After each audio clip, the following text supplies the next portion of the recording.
पहले औपचारिक धन्यवाद देना चाहती हूँ राजकुमार प्रसाद जी को, जिन्होंने इस विषय को रखा और मुझे इस पर बोलने के लिए आमंत्रित किया। सुजाता बैठी हैं, समरेंद्र है, नंदकिशोर जी हैं और भी बहुत सारे शिक्षक, कुछ ऐसे भी शिक्षक जो कभी मेरे विद्यार्थी रहे हैं वो भी यहाँ मौजूद हैं। हनुमत है उनमें, सुमन है, तो और कुछ विद्यार्थी जो दिल्ली यूनिवर्सिटी से चल के यहाँ तक पहुँच गए हैं वे भी यहाँ मौजूद हैं। और जो चेहरे इस कॉलेज के दिख रहे हैं वो तो हैं ही। तो ये जाहिर कर रहा है कि आप सबको हाँक कर यहाँ इकट्ठा नहीं किया गया है, आप वाकई सुनने आए हैं और इस विषय में आपकी रुचि है। देखिए, जैसा कि अभी राजकुमार प्रसाद जी ने बताया कि भाषा के कई प्रकार हैं, कुछ प्रकारों की उन्होंने चर्चा की और उन प्रकारों में भाषा का व्यवहार होता है, भाषा के बहुत सारे कामकाज उसमें संपन्न होते हैं और उनकी उपादेयता भी अलग अलग क्षेत्रों के लिए है। आधुनिक काल के शुरुआत में ही भाषा को लेकर सबसे बड़ी बहस हुई और आपने हिंदी साहित्य के इतिहास में इसकी विशद चर्चा देखी है, पढ़ी है और पढ़ते भी रहते हैं, तैयारी करते हैं। आगे अगर आपको उस पर शोध करना है तो उस क्षेत्र में भी आपको वो चर्चा मदद करती है। मैं थोड़ा सा इन सारे विषयों से हटकर, क्योंकि सीमित समय में बहुत सारी चीजें एक साथ नहीं उठाई जा सकती, तो मैं कुछ इसको संकुचित करके कुछ नए बिंदुओं की तरफ आपसे बात करना चाहती हूँ। और जानबूझकर मैंने ये विषय रखा था कि भाषा और प्रातिनिधिकता का प्रश्न। भाषा को जिस तरह से हम लोग जानते हैं कि भाषा कम्युनिकेशन का माध्यम है, हमें एक दूसरे से जोड़ती है, हमारा एक बृहत्तर समुदाय निर्मित करती है और साथ ही साथ हम उस बृहत्तर समुदाय के साथ अपने को जुड़ा महसूस पाकर मनोवैज्ञानिक तरीके से, सामाजिक तरीके से अपने अलगाव को काटते हैं, सामूहिकता में दाखिल होते हैं और सामूहिकता में दाखिल होने के साथ साथ कुछ लेगेसीज भी हमें मिल जाती है, सहज भाव से मिल जाती है। उसके लिए प्रयत्न नहीं करना पड़ता है, क्योंकि जब हम किसी एक भाषा के सदस्य होते हैं तो उस समुदाय जो उस भाषा को बरतता है, व्यवहार करता है, उस समुदाय की तमाम सुविधाएं और कुछ असुविधाएं भी हम लोगों को सहज ही प्राप्त हो जाती है। ठीक है, तो ये पक्ष है। तो भाषा संप्रेषण का माध्यम है, भाषा लोगों को जोड़ने का माध्यम है, भाषा प्रशासन के कामकाज के लिए बहुत जरूरी चीज है, क्योंकि उसके बिना प्रशासनिक गतिविधियों को अंजाम नहीं दिया जा सकता। लेकिन इसके अलावा भी भाषा का एक महत्वपूर्ण अवधारणात्मक पक्ष है, जो तमाम उसके प्रकारों के पीछे, उसके प्रयोगों के पीछे, उसकी निर्मितियों के पीछे बहुत सटल तरीके से और कभी-कभी बहुत प्रबल तरीके से, दोनों तरीके से काम करता है। अमूमन हम उस पर बात नहीं करते। मातृभाषा दिवस हो या हिंदी दिवस हो या विश्व भाषा दिवस हो, ऐसे बहुत सारे दिवस आते हैं और उनमें हम उस खास दिन के लिए उपयोग में लाई जाने वाली भाषा पर बातचीत करते हैं। भाषा के प्रचार प्रसार के लिए क्या किया जा रहा है, विस्तार कितना है और उस विस्तार के माध्यम से हम क्या क्या उपलब्धियां हासिल करें, इन तमाम चीजों को हम बताते रहते हैं और एक तरह से रिचुअल या कर्मकांड की तरह हम ऐसे बहुत सारे गोष्ठियों को अंजाम देते हैं। लेकिन भाषा का जो अवधारणात्मक पक्ष है, ये किसी एक प्रकार मात्र से जुड़ा हुआ नहीं है। भाषा के जितने रूप हैं, आप उसको संप्रेषण का माध्यम मान लें, शिष्ट साहित्य में व्यवहार का माध्यम मान लें, अथवा प्रशासनिक कामकाज के लिए व्यवहार का माध्यम मान लें या अंतर्राष्ट्रीय संबंधों के लिए व्यवहार का माध्यम मान लें, किसी भी तरह के उसके जितने भी रूप, मातृभाषा हो, वो राजकाज की भाषा हो, वो राष्ट्र की भाषा हो या राजभाषा हो, जितने भी रूप आप मान ले, बाजार की भाषा एक नया उसका पक्ष विस्तृत हुआ है बाजार की भाषा के रूप में। तो जितने पक्ष मान लें, इन सब में अवधारणात्मक जो संकल्पना है भाषा की, वो बहुत महत्वपूर्ण है और मैं आज उसी पर बात करना चाहती हूँ। मैंने इसमें दो बातें रखी, एक तो भाषा और दूसरा प्रतिनिधित्व या प्रातिनिधिकता। जब हम प्रतिनिधित्व या प्रातिनिधिकता की बात करते हैं तो जाहिर है कि भाषा का अपना एक जो स्वरूप है वह खुद भी प्रतिनिधि है। भाषा स्वयं प्रतिनिधि है, लेकिन भाषा के भीतर भी प्रतिनिधित्व के तमाम प्रकार, तमाम रूप काम करते हैं। भाषा एक प्रतिनिधि इस अर्थ में है, आप सब साहित्य के विद्यार्थी हैं और आप सब जानते हैं कि भाषा रिप्रेजेंट करती है। किस चीज को रिप्रेजेंट करती है? हमारे स्मृति को, हमारे इतिहास को, हमारे संस्कार को, हमारी आदतों को, बोलचाल को, तमाम चीजों को रिप्रेजेंट करती है। हमारी आकांक्षाओं को, इच्छाओं को रिप्रेजेंट करती है और वो एक तरह से हम कह सकते हैं कि दुनिया को नामित करने का माध्यम है। हम जैसे इस दुनिया के बारे में सोचते हैं, जो चित्र किसी अनुभव के जरिए, दुनियावी अनुभव के जरिए हम प्राप्त करते हैं, तो वह चित्र पहले हम एक मानसिक संकल्पना के तौर पर प्राप्त करते हैं। जैसे हमें चोट लगी, दर्द का अनुभव हुआ, तो दर्द के लिए कोई भाषा तो है नहीं तत्काल हमारे मन में। दर्द का अनुभव हमने किया और उस अनुभव को हमने, अगर वो दर्द कहीं दिखने वाला किसी अंग पर प्रभाव करके दिखाई दे रहा है तो उसको हम घटता हुआ भी देखते हैं, लेकिन सबसे पहले हमारा मस्तिष्क सक्रिय होता है और हम उस अनुभव को महसूस करते हैं और फिर उसके लिए शब्द ढूंढते हैं कि उस अनुभव को, दर्द के अनुभव को कैसे बयान करें।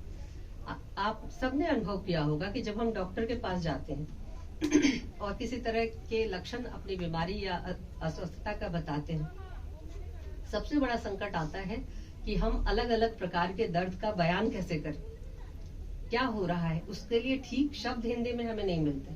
डॉक्टर अपने डॉक्टरी ज्ञान से जान ले वो अलग बात है, लेकिन मरीज अगर 10 मरीज एक ही बीमारी के लिए, एक ही प्रकार के घायल अवस्था के लिए या चोट के लिए उसके पास गया है, तो 10 भाषा में बताएगा कि वह उस दर्द का अनुभव कैसे कर रहा है।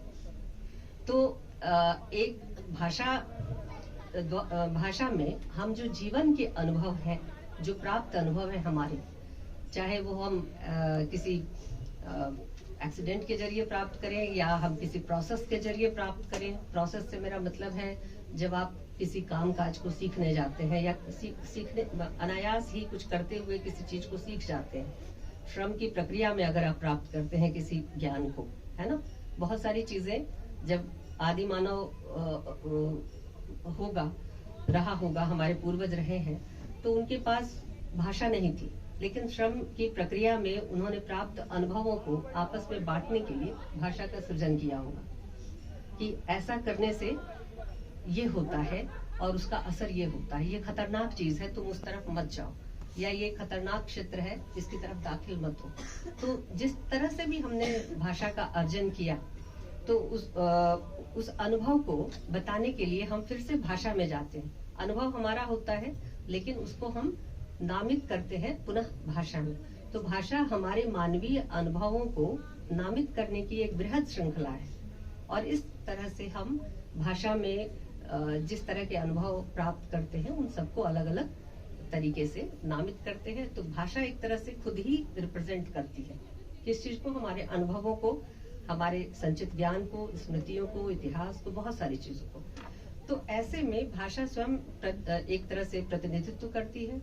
दूसरे, भाषा के अंदर प्रातिनिधिकता के भी अलग अलग क्षेत्र बने हुए हैं, जिसके जरिए भाषा के भीतर प्रातिनिधिकता और उसके प्रभाव को घटित होता हुआ हम देखते हैं, अगर हम सचेत हैं। अगर हम सचेत नहीं हैं तो हम केवल बरतते हैं भाषा को और उन जगहों को अविवेचित छोड़ देते हैं, उसका विवेचन नहीं करते।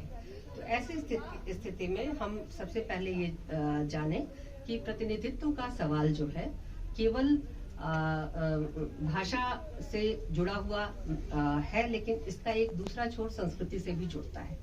यानी रिप्रेजेंटेशन का जो सवाल है वो भाषा और संस्कृति दोनों क्षेत्रों को समान रूप से स्पर्श करता है और प्रतिनिधित्व उस प्रक्रिया का अनिवार्य हिस्सा है।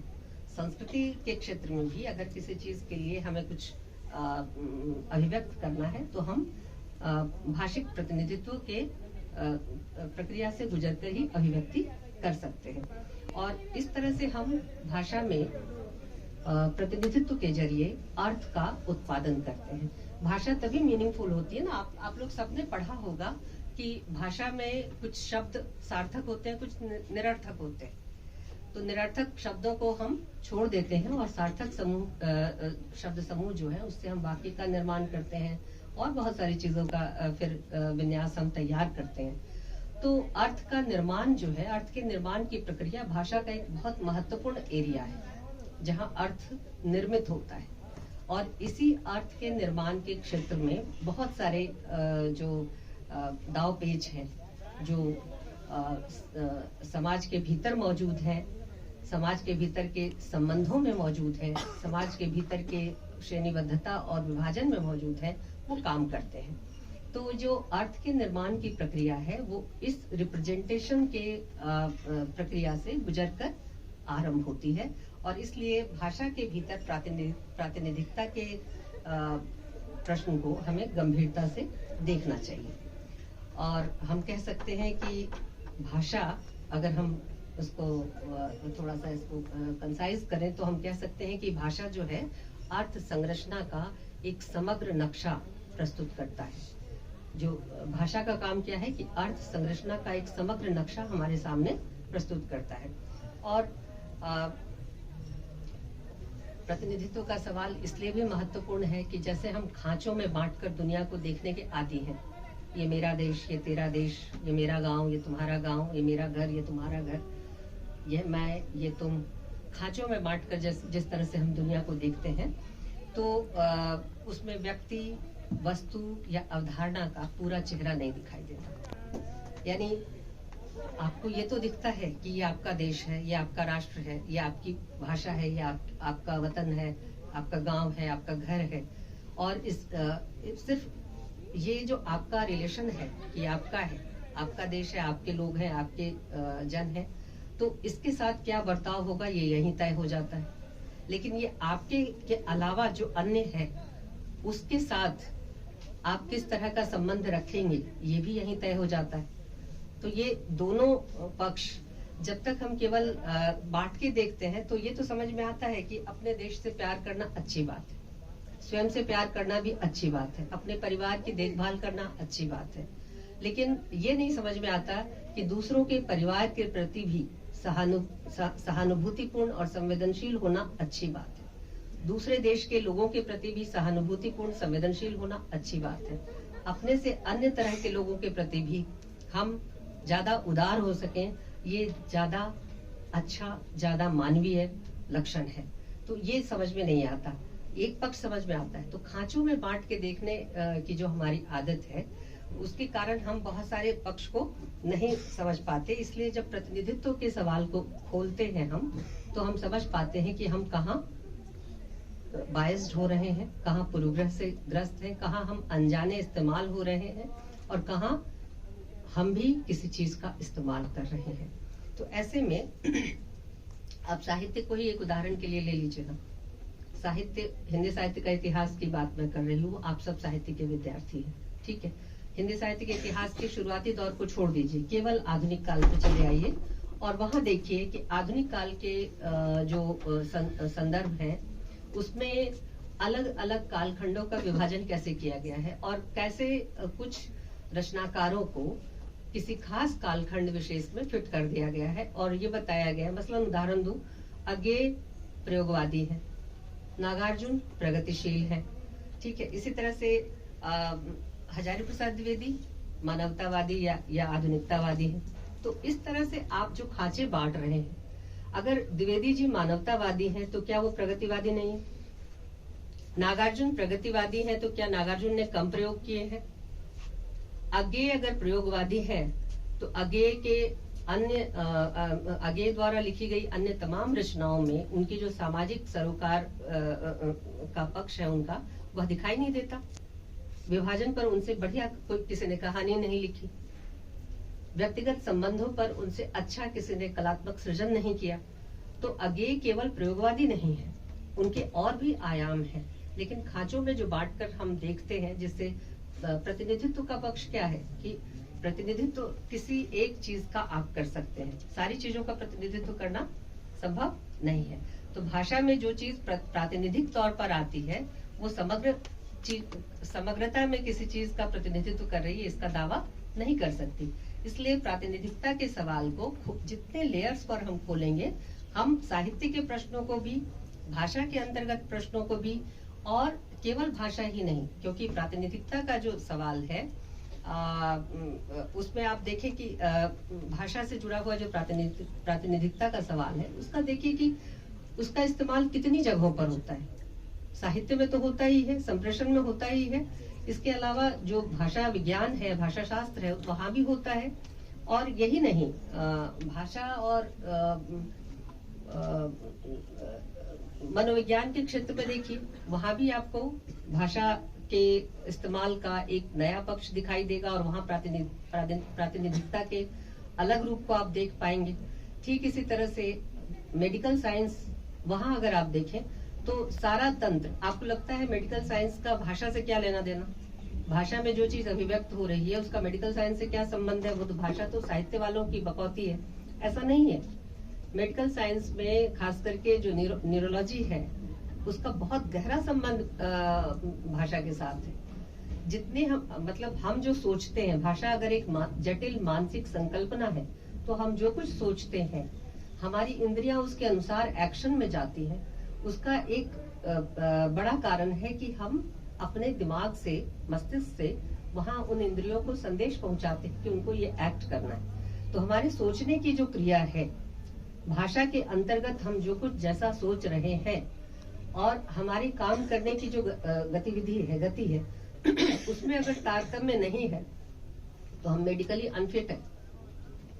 अगर हम चाहते हैं कि हम यहाँ से चलकर दरवाजे तक जाएं, लेकिन हमारे मस्तिष्क की दी हुई जो कमांड है उसको हमारे पैर ने मानने से इनकार कर दिया, तो हम चल नहीं सकते।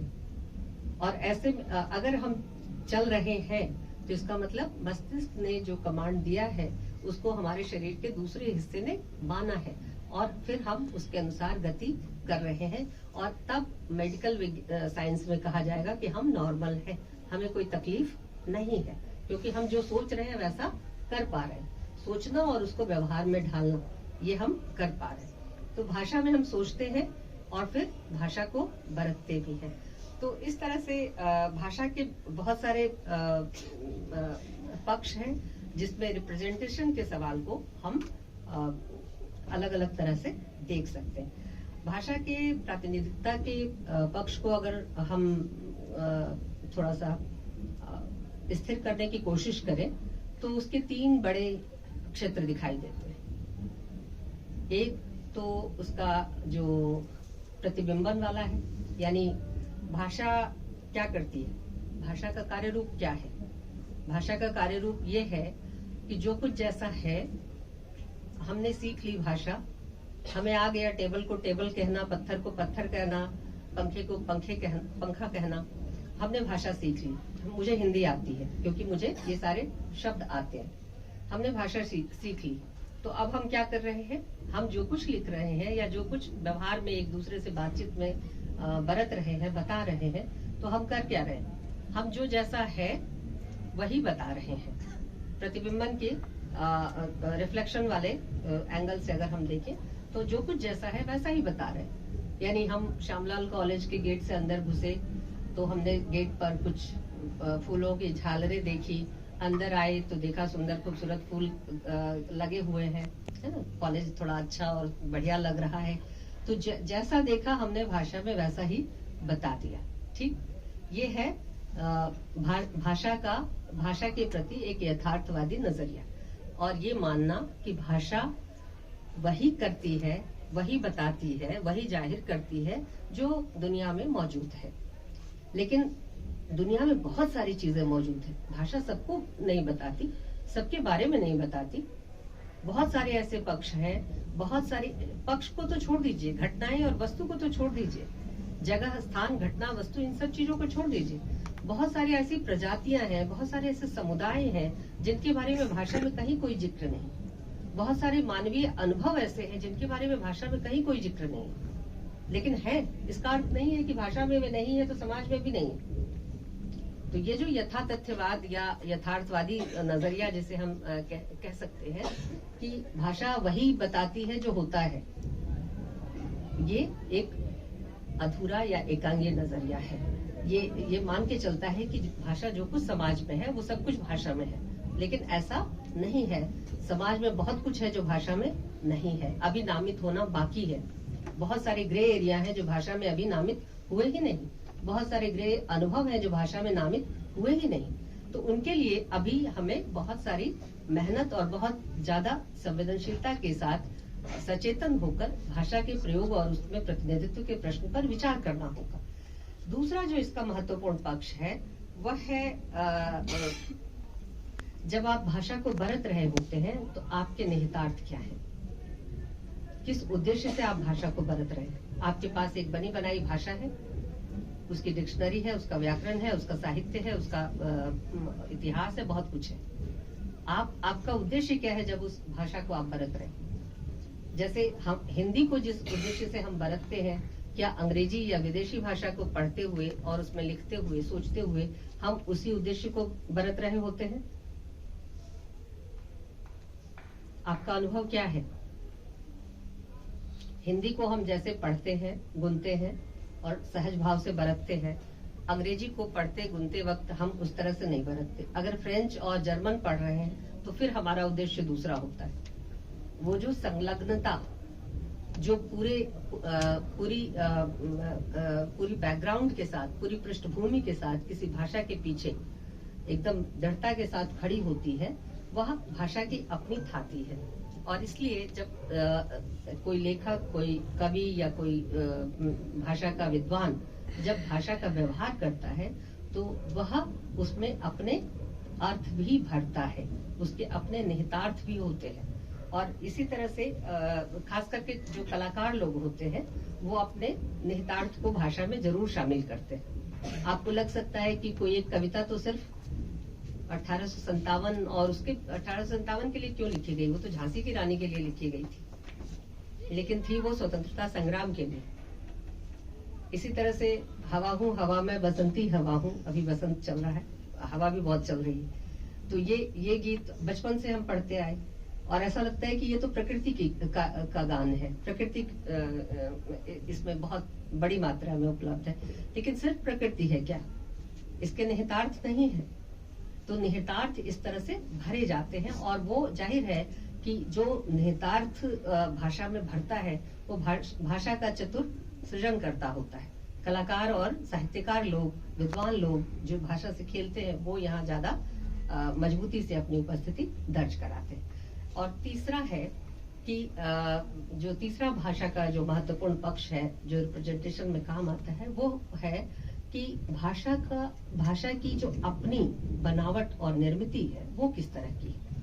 भाषा की अपनी निर्मिति जिसे हम कह सकते हैं कि जो भाषिक संरचना है वो कैसी है, उसमें क्या क्या चीजें हमें गौर से देखनी चाहिए, किन चीजों के आधार पर हम रिप्रेजेंटेशन के ग्रे एरियाज को देख सकते हैं, पहचान सकते हैं और नामित कर सकते हैं कि इसमें ये चीज है और इसमें ये चीज नहीं है, ये खाली जगह है और यहाँ पर अभी बहुत गुंजाइश बाकी है, बहुत सारे अर्थों को भरा जाना बाकी है। तो ये सारी चीजें हम 3 मोटे कैटेगरीज में हम रिप्रेजेंटेशन के इस विस्तार को फैलाकर देख सकते हैं। तो जाहिर है कि जब हम भाषा के संदर्भ में रिप्रेजेंटेशन या प्रतिनिधित्व की बात करते हैं तो उसमें भाषा के अपने जो गुण हैं, संकेत, प्रतीक, मेथक, बिंब, अलंकरण, ये तमाम चीजें आते हैं, ठीक है। और जब हम उसमें एक सूत्रबद्धता या एक कोहेरेंस, एक संगति स्थापित कर पाते हैं तो अच्छी अभिव्यक्ति मानी जाती है। यानी हम सही तरीके से संकेतों का इस्तेमाल करना जाने, सही तरीके से प्रतीक और बिंबों का इस्तेमाल करना जाने और तब जाकर हम कुशल वक्ता या कुशल चित्रकार या कुशल लेखक या कुशल रचनाकार हो सकते हैं। तो प्रतीक का भी अगर अर्थ आप थोड़ा सा खोल के देखें तो प्रतीक भी क्या है? प्रतीक भी स्थानापन्न ही है। एक की जगह दूसरे को रखकर प्रतीक बताया जाता है, अर्थात किसी के बदले में आता है। उसी तरह से जो भाषा है वह भी किसी चीज के, किसी अनुभव और किसी ज्ञान के बदले में आती है। प्रतीक स्वयं भी किसी चीज के बदले में आता है, संकेत स्वयं भी किसी चीज के बदले में आता है। और इस तरह से प्रतीक का अगर हम गंभीरता से देखें तो अपने में कोई अर्थ नहीं होता, वो किसी और अर्थ को द्योतित करता है और निर्भर करता है कि उपयोगकर्ता उसको किस संदर्भ में रखकर बात कर रहा है। कॉन्टेक्स्ट महत्वपूर्ण है भाषा के व्यवहार के संदर्भ में। और भाषा के व्यवहार के क्रम में जब हम प्रातिनिधिकता की बात करते हैं तो संदर्भ महत्वपूर्ण होता है। यानी शब्द, कई बार ऐसा होता है कि भाषा में मौजूद जो शब्द हैं वो अचानक से नहीं बदल जाते। आपकी चेतना में परिवर्तन हो सकता है, आपके ज्ञान में परिवर्तन हो सकता है, लेकिन उस ज्ञान के अनुकूल भाषा के सृजन में और उस सृजित भाषा के व्यवहार में एक गैप होता है। तुरंत ही भाषा आसानी से नहीं बदलती और उसको बदलने में समय लगता है। तो वैसी स्थिति में जो लगने वाला समय है नई भाषा के सृजन में, तो हम पुराने ही भाषा के शब्द, पुरानी ही अभिव्यक्ति के रूपों का इस्तेमाल करते हैं, लेकिन उसमें नए अर्थ भरते चले जाते हैं। 2 उदाहरण दूंगी, बहुत ज्यादा दूर न जाए, 2 उदाहरण लीजिए। और बहुत भाषा विज्ञानी और भाषा शास्त्रीय उदाहरण नहीं दूंगी, साधारण उदाहरण दे रही हूँ। रीतिकाल तक आप जो साहित्य पढ़ते हैं उसमें किस तरह की भाषा देखते हैं? स्वतंत्रता, स्वाधीनता, मुक्ति, जन चेतना, अधिकार, न्याय, कानून, समानता, भागीदारी, बराबरी, ये शब्द कितनी बार आते हैं रीतिकालीन साहित्य के अध्ययन करते समय? एक बार भी? कोई उदाहरण? 19वीं शताब्दी की शुरुआत में आ जाइए, वहां पर पर्यायवाची कई शब्द हैं, स्वतंत्रता, मुक्ति, स्वाधीनता, आजादी, और भी बहुत सारे होंगे, ठीक। और इसके अलावा न्याय, समानता, बराबरी, अधिकार, कानून, प्रशासन, स्वशासन, इस तरह के शब्द दिखाई देते हैं। 47 के बाद फिर थमिए, राजनीतिक स्वतंत्रता हमें मिल गई, ठीक है, लेकिन स्वाधीनता, मुक्ति, आजादी, ये 3 शब्द खत्म नहीं हुए, जिंदा रहे। क्यों? क्योंकि राजनीतिक स्वतंत्रता मिलने के बावजूद भी समाज में ऐसे बहुत सारे समुदाय थे, बहुत सारे तबके थे, बहुत सारे वर्ग थे जिनको स्वाधीनता नहीं मिली थी। स्वतंत्रता राजनीतिक तौर पर मिल चुकी थी, लेकिन जो अपने अधीन, स्वाधीन नहीं थे। अपने अधीन होना अर्थात अपनी इच्छा से अपनी दुनिया को बनाना, ये स्वतंत्रता उनको सामाजिक जो पैरामीटर्स थे, सामाजिक जो संस्थाओं में जो काम करने के तरीके थे, ये स्वतंत्रता उनको नहीं दे रहे थे। कानून और न्याय के आगे बराबर होने के बावजूद स्वतंत्रता और समानता का अनुभव, बराबरी के अधिकार का अनुभव वे उस तरह से नहीं कर पा रहे थे। तो ऐसे में फिर हम देखते हैं कि अस्मितावादी और इस तरह के जो तमाम विचार हैं, अवधारणाएं हैं, वो पुनः प्रस्फुटित होती है, जन्म लेती है। भेदभाव रहित नागरिक चेतना, जो कि आजादी के बाद हमारा कानून सम्मत अधिकार था और कानून में उसके लिए प्रावधान था, उस भेदभाव रहित नागरिक चेतना का विकास उस तरह से नहीं हुआ। और यही वजह है कि जिन चीजों के लिए हम लड़े, यानी बराबरी के लिए, समानता के लिए, स्वतंत्रता के लिए, वह चीज बाद में भी अधूरी रही और उसकी लड़ाई लड़नी पड़ी। और आप देखिए कि जो तमाम अस्मिता और अस्मिता संबंधी जितने धड़े जो 90 के बाद उठकर आए, उसमें स्त्री है, दलित है, अल्पसंख्यक है, और भी तमाम तरह के जो अस्मितामूलक जो संघर्ष है, वो सब कुछ शामिल है। और इन तमाम संघर्षों में एक चीज कॉमन दिखाई दे रही है कि ये लड़ रहे हैं भेदभाव के खिलाफ, ये लड़ रहे हैं न्याय और बराबरी के लिए, ये लड़ रहे हैं अपने अधिकारों के लिए, लेकिन इसके बावजूद भेदभाव न तो जाति के स्तर पर खत्म हो रहा है, न ही ये जेंडर के स्तर पर खत्म हो रहा है, न ही ये और किसी अन्य स्तर पर खत्म हो रहा है। भेदभाव और पुख्ता होता चला जा रहा है। ठीक इसी तरह से जो संकीर्ण चेतनाएं हैं जिसके खिलाफ ये लड़ाई लड़ी जा रही है, वो संकीर्ण चेतना मजबूत ही हुई है, वह खत्म नहीं हुई है।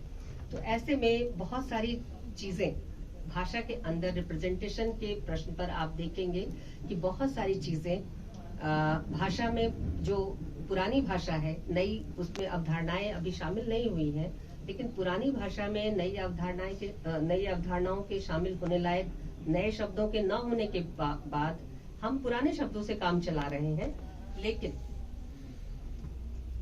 पुराने शब्दों से काम बहुत दिनों तक चलता नहीं है, नए शब्द निर्मित करने पड़ते हैं। तो जो शब्द आप रीतिकाल के संदर्भ में देखते हैं कि बिल्कुल गायब हैं, वो आधुनिक काल में अपने अस्तित्व को दर्ज करते हैं, परिवर्तित तौर पर फिर एक बार दर्ज करते हैं आजादी के बाद, और उसके बाद फिर एक बार दर्ज करते हैं जब अस्मितावादी जो तमाम संघर्ष और तमाम मुद्दे उठाए जाते हैं उस समय।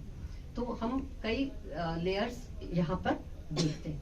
इसी तरह से एक और महत्वपूर्ण पक्ष है जब हम प्रतिनिधित्व की बात करते हैं, तो कि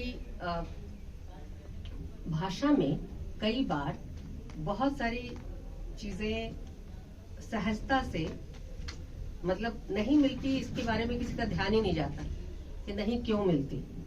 मान लिया जाता है कि नहीं मिलती, है ही नहीं। हमारी भाषा में 2 ही लिंग है, 3 है ही नहीं। किसी की भाषा में लिंग है ही नहीं। दुनिया में ऐसी बहुत सारी भाषाएं हैं जिसमें लिंग नहीं है, लेकिन हमारी हिंदी में 2 लिंग है, स्त्रीलिंग पुल्लिंग, और एक तीसरा लिंग भी मान लिया जाता है उभय लिंग, जिसमें सारे लिंग शामिल है। अभी का जो जेंडर डिस्कोर्स है वो इस चीज को नहीं मानता। वो सवाल उठाता है कि ये लिंग की अवधारणा भाषा में कब दाखिल हुई, कौन सी, इसके पीछे क्या कोई और निहितार्थ थे, क्या इंटेंशन था जब हम लिंग की धारणा की बात कर रहे हैं। सिर्फ ये बताना कि बायोलॉजिकल तौर पर 2 अलग अलग अस्तित्व है, सिर्फ ये बताना था, या अगर इतना भर बताना होता तो एक लिंग के साथ शक्ति के और सत्ता के तमाम चिन्हों को जोड़ दिया जाना और दूसरे लिंग के साथ व्यवहार और अवधारणा में शक्ति और सत्ता के तमाम से चिन्हों को न्यून कर दिया जाना कैसे संभव है। और इसी तरह से और भी बहुत सारी चीजें आती हैं जिसमें ये जाहिर होता है कि कई बार जब हम कुछ बोलना चाहते हैं किसी विशेष अनुभव के बारे में, तो उस अनुभव को व्यक्त करने के लिए हमारे पास शब्द नहीं होते। मसलन ये तो हमने मान लिया, मतलब कितनी लंबी लड़ाई रही होगी। आप देखिए कि एज ऑफ कंसेंट, जिसको हम 16 साल स्त्री के विवाह की उम्र के रूप में रखमाबाई ने जो मुकदमा लड़ा था, तो जानते हैं 16 साल तक तय हुआ था। लेकिन उस लड़ाई के बाद भी अभी भी यौन हिंसा या बलात्कार की जब घटनाएं होती हैं और उसके बारे में जब कानून और अदालतों में जिरह होती है, तो आप देखिए कि स्त्रियां अपने उस विभत्स अनुभव को बता नहीं पाती। घरेलू हिंसा तो ऐसे लगता है जैसे वो तो पति पत्नी के बीच की बात है, तीसरे को बोलने की जरूरत ही नहीं है। वहां भी उस अनुभव के लिए ठीक ठीक शब्द नहीं मिलते। और इस तरह के अन्य बहुत सारे क्षेत्र हैं जो बिल्कुल एकदम या तो मौन है या उनकी उपेक्षा की गई है, उस पर ध्यान नहीं दिया गया कि ऐसा अगर है तो क्यों है। इतनी लंबी लड़ाई के बाद, कानूनी प्रावधान के बाद, हकों की रक्षा के लिए तैयार बहुत सारे क्लॉजेस के बाद भी अगर स्त्री जागरूक, पढ़ी लिखी, समझदार स्त्री भी ना बोल पाए, उन अनुभवों को ना बयान कर पाए, तो मानना पड़ेगा कि भाषा में एक बहुत बड़ा क्षेत्र है जो चुप्पी का है, जहाँ पर चीजों को जबरन चुप किया जाता है। जब हम चुप्पी कहते हैं, तो अभी हम बातचीत कर रहे थे और मजाक में ही बातचीत हो रही थी कि हम बहुत सारी चीजों को सेल्फ इम्पोज कर लेते हैं। चुप्पियां कई बार चुपचाप ओढ़ ली जाती हैं और कई बार बलात् उड़ा दी जाती है, दोनों पक्ष है। तो स्त्रियों के मामले में खास करके, चूंकि स्त्रियों पर आपने एक सामाजिक दायित्व लाद रखा है कि उसको परिवार चलाना है और परिवार में भी सारी संगति उसी को बिठानी है, तो वह परिवार चलाने और संगति बिठाने और अच्छी स्त्री कहलाने के चक्कर में क्या होता है कि बहुत सारी चुप्पियों को ओढ़ लेती है, बहुत सारी असुविधाओं के लिए कोई शब्द निर्मित नहीं करती। अगर स्त्री को खुलकर मौका दिया जाता है, उस दिन की कल्पना कीजिए कि स्त्री को खुलकर मौका मिलता कि वह जो चीज जैसे अनुभव कर रही है उसके लिए वह अभिव्यक्ति भी करे, भाषिक अभिव्यक्ति भी करे। तो सिर्फ इतना सोचिए कि आपकी हमारी भाषा कितनी समृद्ध होती, हमारे पास कितने सारे नकार के शब्द होते, कितने सारे अस्वीकार के शब्द होते, कितने सारे विपरीत शब्द होते। हो सकता है कि उसमें बहुत सारे शब्द आज मौजूद शब्द से ज्यादा अच्छे होते, ये भी हो सकता है। हमने तो ऐसा करके दिया ही नहीं, हमने तो ये अवसर कभी उपलब्ध कराया ही नहीं। इसी तरह से उन वंचित और जो कम सुविधा संपन्न तबकों की बात सोचिए, जिनके अनुभवों के लिए भाषा में कोई शब्द नहीं, जिनकी चुप्पियां एक तरह से शक्ति संबंधों के कारण जो प्रतिनिधित्व की व्यवस्था है उसमें पावर की जो भूमिका है वो बहुत महत्वपूर्ण है। पावर को पावरलेस लोग प्रोड्यूस नहीं करते, पावर को पावरफुल लोग ही प्रोड्यूस करते हैं।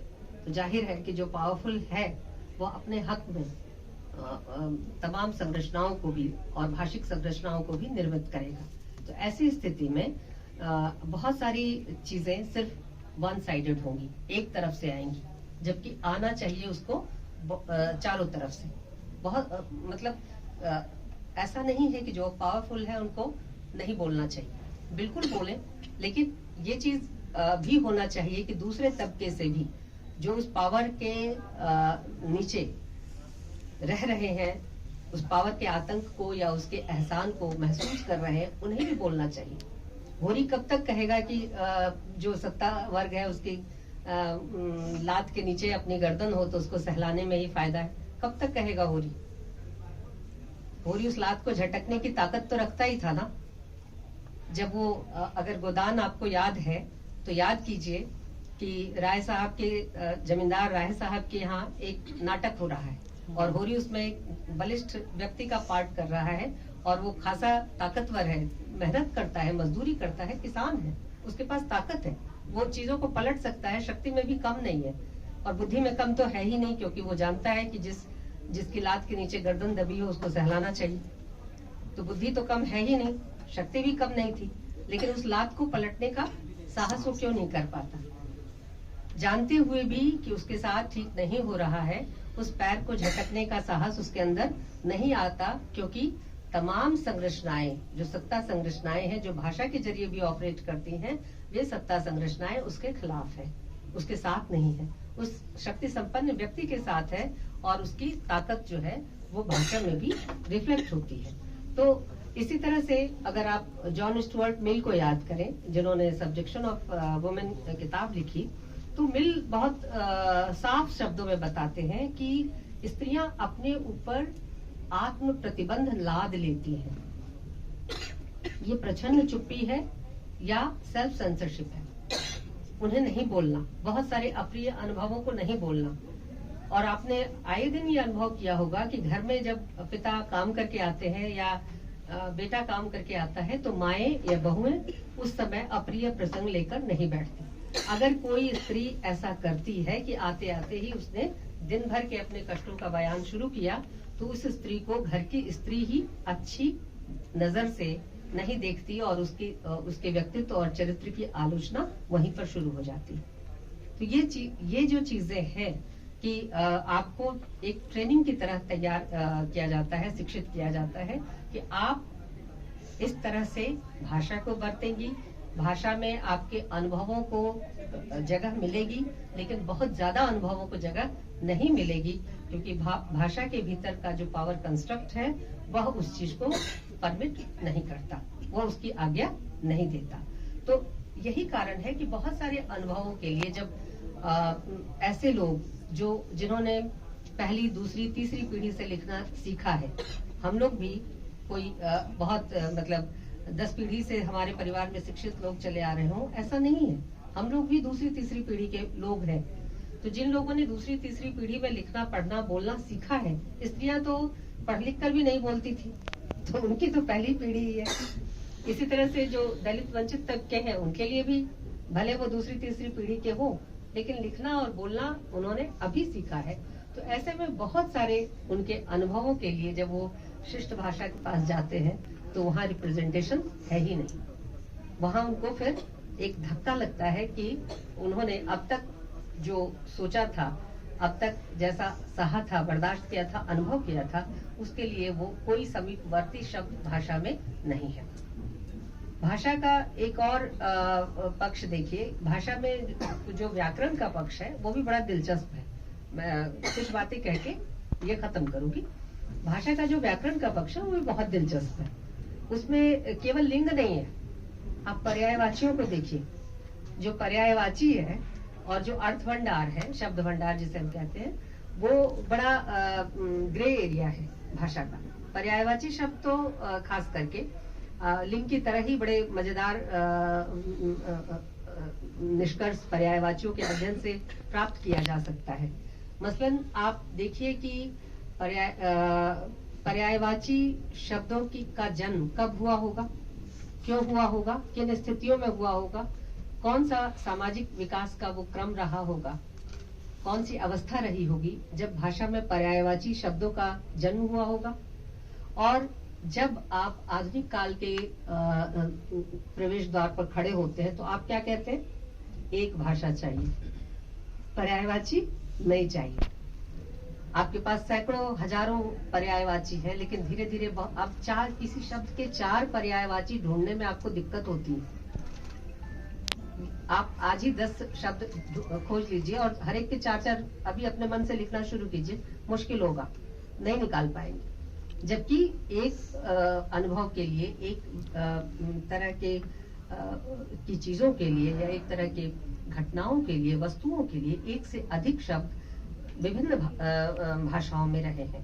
भारत की भाषाओं में नहीं, भारत के बाहर की भाषाओं में भी रहे हैं, लेकिन धीरे धीरे पर्यायवाची शब्द सिकुड़ते चले जा रहे हैं। ठीक इसी तरह से भाषा के एकीकरण के नाम पर भाषा के साथ जो यूनिफिकेशन का एक कॉन्सेप्ट जुड़ता है, यानी एक राष्ट्र एक भाषा, इसका जो कॉन्सेप्ट जुड़ता है, इसके नाम पर हम भाषा में एक तरह से केंद्रिकता का निर्माण करते हैं। और ये केंद्रिकता केवल भाषा को रिप्रेजेंट नहीं करती, ये केंद्रिकता इस भाषा के साथ लगे हुए तमाम जो शक्ति संरचनाएं हैं, जिसमें शासन भी शामिल है, जिसमें अवधारणाओं के निर्माण की जगह भी शामिल है और उनके व्यवहार की जगह भी शामिल है, सब कुछ आते हैं। तो ये भाषा का जो प्रातिनिधिक पक्ष है, उसमें हम जब प्रवेश करते हैं तो बहुत सारी वहाँ पे झिल्लियाँ दिखाई देती है। वहाँ पर्दा तो है, लेकिन कहीं कहीं वो पर्दा इतना पारदर्शी है और कहीं इतना मोटा है कि उसको हम कई बार भेद लेते हैं और कई बार भेदने में असमर्थ होते हैं। तो प्रातिनिधिकता के प्रश्न पर हम सोचना शुरू करेंगे। और भाषा को सिर्फ इसलिए नहीं कि हमें हिंदी आती है, जैसे बच्चे कहते हैं ना, परसों हिंदी का एग्जाम है, कुछ नहीं पढ़ना, पता है, सब पता है, मैम ने बता दिया है। और हिंदी तो उनके घर की भाषा है, पर हमारे घर की भाषा भी इतनी हमारे घर की नहीं है, पढ़नी पड़ती है। और भाषा को सिर्फ उसी तरह से ना पढ़े कि हमें भाषा के मुहावरे आते हैं, भाषा का अर्थ आता है, भाषा की व्याख्या आती है, सप्रसंग व्याख्या आती है, बल्कि भाषा के भीतर जो बहुत सारे कॉनोटेशंस हैं, उनको पढ़ने की जरूरत है। और वहां पर जब हम पढ़ेंगे तो भाषा के भीतर के बहुत सारे समीकरण को हम ठीक ठीक समझ पाएंगे और फिर हम एक ऐसी भाषा की तरफ भी शायद भविष्य में कभी बढ़ सकते हैं और बढ़ना चाहिए, जो समावेशी हो, जो सहिष्णु हो और जिसमें सबके लिए बराबरी, भेदभाव रहितता और न्यायपूर्ण अवस्थिति की जगह हो। धन्यवाद।